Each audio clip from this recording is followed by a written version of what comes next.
Ibu dan Bapak Guru Hebat.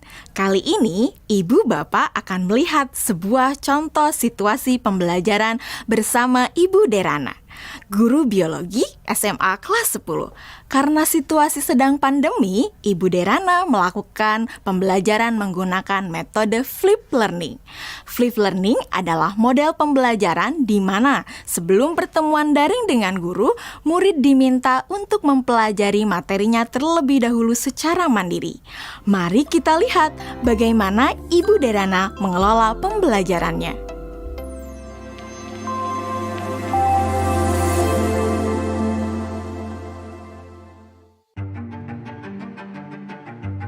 Sebelum mengajar, beberapa hari sebelumnya, Ibu Derana tentu melakukan persiapan terlebih dahulu. Dalam tahap ini, Ibu Derana benar-benar memastikan bahwa ia memahami tujuan pembelajaran yang ia ingin murid-muridnya capai.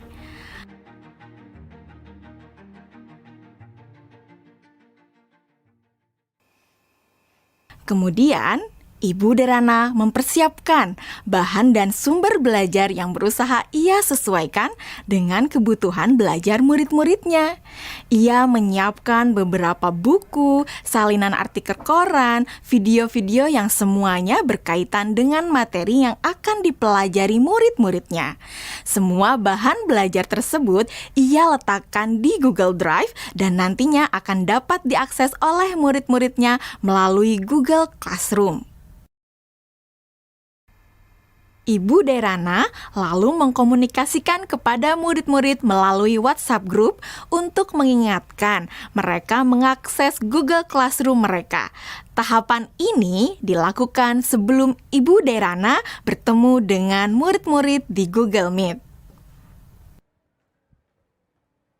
Beberapa hari setelahnya, sesuai dengan jadwal, Bu Derana melakukan pertemuan secara sinkron dengan murid-murid melalui Google Meet. Selamat pagi anak-anak.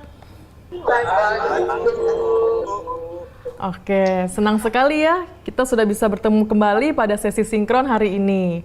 Sebelumnya, Ibu mau terima kasih ya sama kalian karena kalian sudah belajar secara mandiri dari rumah melalui materi yang Ibu masukkan di Google Classroom.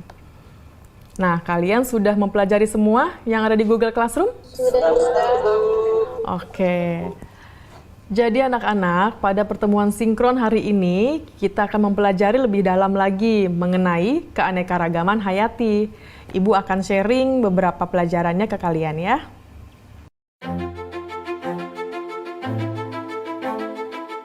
Nah, anak-anak, sekarang Ibu ada pertanyaan. Jawab pertanyaan dari Ibu ini ya. Tingkat keanekaragaman hayati mana yang paling penting dilindungi terlebih dahulu? Mengapa demikian? Keanekaragaman hayati karena ada sumber daya alam tersebut sudah dipastikan lebih terjamin, Bu. Kesehatannya juga fungsinya juga sumber daya alam hayati ini juga lebih sering digunakan dibandingkan dengan sumber daya alam non hayati karena lebih terjamin. Seperti itu, Bu, jawaban dari saya. Oke, jawabannya bagus sekali itu ya. Itu lengkap banget jawabannya. Yang lain sudah mendengarkan dan sudah memahami apa jawaban dari Dwi Melati? Sudah, Bu.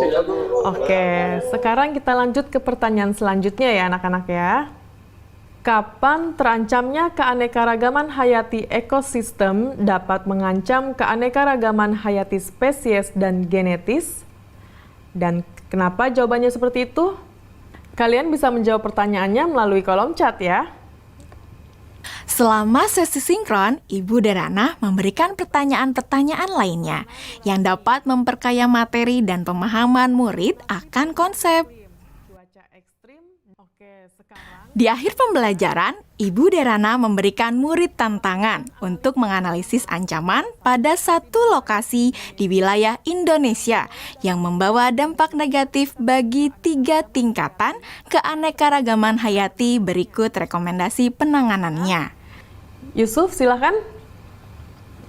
Tugasnya dibuat dalam bentuk apa, Bu? Apakah boleh dalam bentuk infografis? Oke, ada lagi yang mau ditanyakan? Yang lain ada yang mau bertanya? Nadia. Oke, silakan pertanyaannya apa Nadia? Apakah boleh dalam bentuk poster juga, Bu? Kalian boleh memilih bagaimana cara kalian menunjukkan pemahaman kalian.